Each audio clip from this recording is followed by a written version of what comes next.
The UK's waste issue has in recent years spurred on a new trend within the world of social media influencers and bloggers to lead zero waste and sustainable lifestyles. Having visited a local recycling centre, I was able to see for myself the vast amount of waste that is produced in my town alone. With the rising number of zero waste and eco-aware businesses popping up, I decided to investigate further into how these workplaces run in order to reduce their impact on waste production.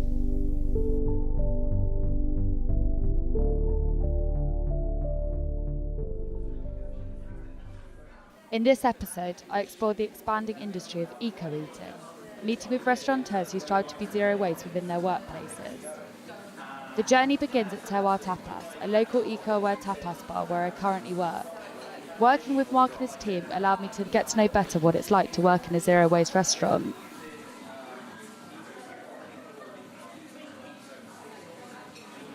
The way we wanted to design the place was to have as little impact on the environment as possible. So we started deciding, okay, how can we do this? So we started getting our suppliers on board by using crates that we bought. There's no packaging on that, no cardboard, no polyester, no kind of plastic, anything at all. It kind of stops with us. You do notice working in a lot of restaurants, a lot of bars, generally the waste aspect as part of it. Changing your bar bins around about 2-3 times a shift, to even like kitchen waste. So when there is kind of like an off-cut of something, how can we utilise that item that would normally be thrown away into something that's perfectly delicious and edible?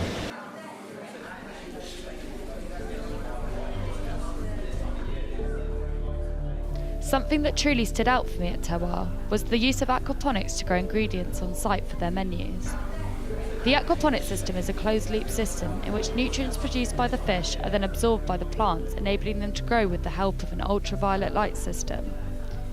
To be able to have a system like this on site allows the chefs to pick what they need and put it straight onto a plate.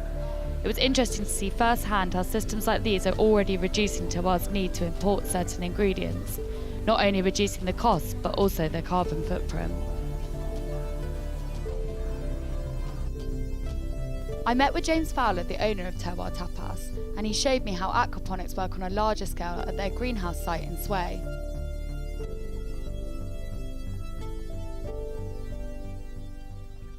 So we're using this site here as a kind of growing site for Terroir, as a nursery of sorts, because we can't grow enough within the restaurant space.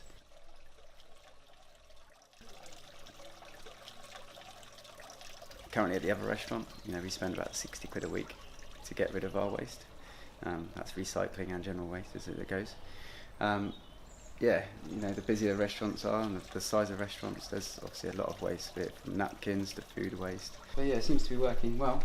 So everything's germinating nicely. This is we only put these in at the beginning of the week. Okay. So you can see it all sprouting nicely. Would you say that it's working better down here than it is at Terroir, the aquaponics system there? Yeah, I'd say so. Just because it's the greenhouse and it's nice and warm. Yeah. And it's also getting natural sunlight, whereas Terroir is quite dark, so we have to use ultraviolet there. Will sustainability and zero waste stick around? I hope so. People need to be more aware of it. After speaking to James and Mark, it made me wonder why more restaurants are not taking their waste impact more seriously. It seems to me that unless the industry starts to take more responsibility, we could be in serious trouble. I felt it was important to find out more about how I could incorporate some changes within my own lifestyle to reduce the amount of waste I produce. So I'm travelling to London to meet with Georgina to find out what it takes to be zero waste.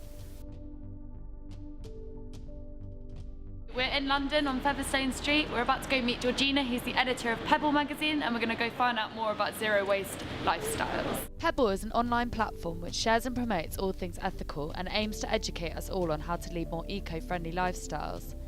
The website contains short and exciting articles varying from restaurant reviews to tips and tricks. For Georgina, it's about putting the fun back into saving the planet and making it less of a chore and more of a fashionable lifestyle statement.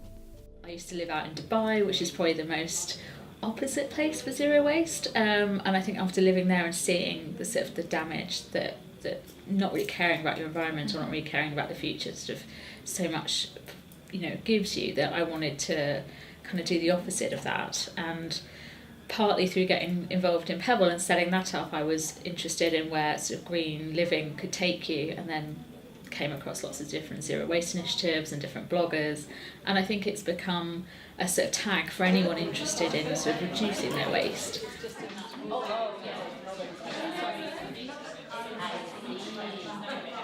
Yes, at essence it is very simple, just use less, but how we incorporate that into our daily lives and keep our social lives going and keep our work lives going and everything else, that's the tricky bit. And like everybody, no one has an endless pot of money to kind of make these changes, so it's trying to make the changes you can afford to make, and it is a journey. No one wakes up every day and is suddenly like zero waste queen or king.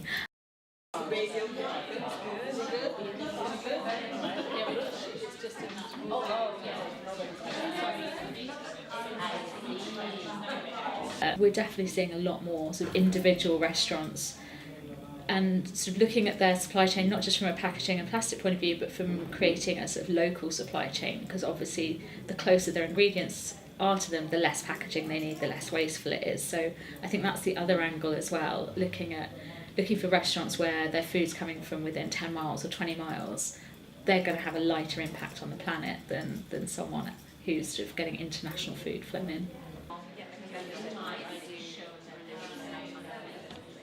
There are amazing restaurants that are really trying to change this and looking at their entire supply chains, because often the problems aren't actually between the restaurant and the consumer, it's the restaurant and their suppliers and their supply chain. So I think a lot of the work has to be done in the back of house that you might not even realise. It's magazines like this which I hope will not only educate my generation on how to be better within their own waste, but also expose venues just like Terroir to encourage businesses to take on a more ethical ethos. When Georgina spoke about the restaurants Pebble has worked with, there was one venue that stuck with me in particular. Silo in Brighton, the UK's first zero waste restaurant, which is owned by Douglas McMaster. I was lucky enough to be invited by Douglas to go to Brighton and see the venue for myself.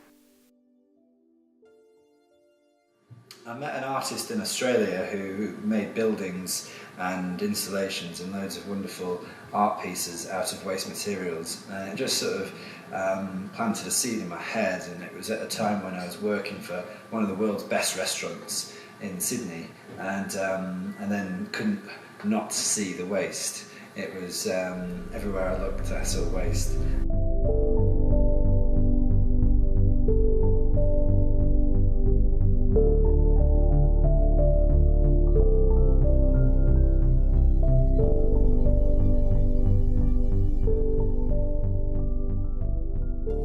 The big moment for me was a kind of consideration of nature and how nature is relative to waste. And quite simply put, in nature there is no waste.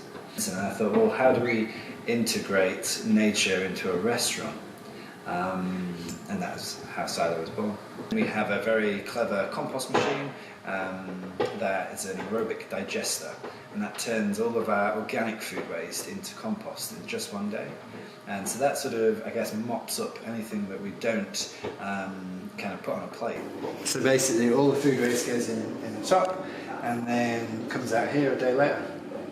At Silo we champion upcycling over recycling.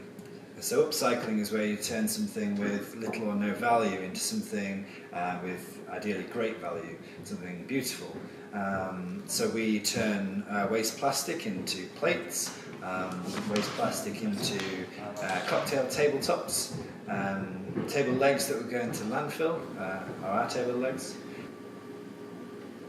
Looking at something which is waste and kind of not giving up, having perseverance and imagination and applying that and creating something really beautiful and really functional. I think the future of restaurants is more natural. Down to the preparation, to the trading, there's just going to be so much more transparency with the food system, simpler, and again with more natural flavours leading the way. Foraging is slowly becoming a huge craze within the UK restaurant scene. This field-to-table ethos is something Silo champions within its menu. Taking weekly foraging trips with his chefs, Doug and his team are able to find edible and delicious ingredients from the surrounding land around Brighton. I was taken on a foraging adventure with the team, and I learned firsthand what ingredients could be sourced right on Brighton's doorstep. So it's Alexander's. It's similar to celery, and it's amazing. Now we've got the flowers are really sweet and wonderful, and the leaf is herby, and the buds are really good for roasting or frying. Yeah. What is it? Sea beets. It's like spinach, but a sea spinach.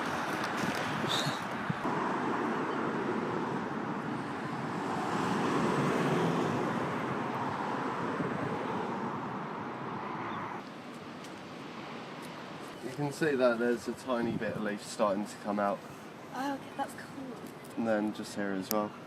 But I was just saying we make a Gibson at work with Roxanne Fart that they Oh, forage, cool. yeah.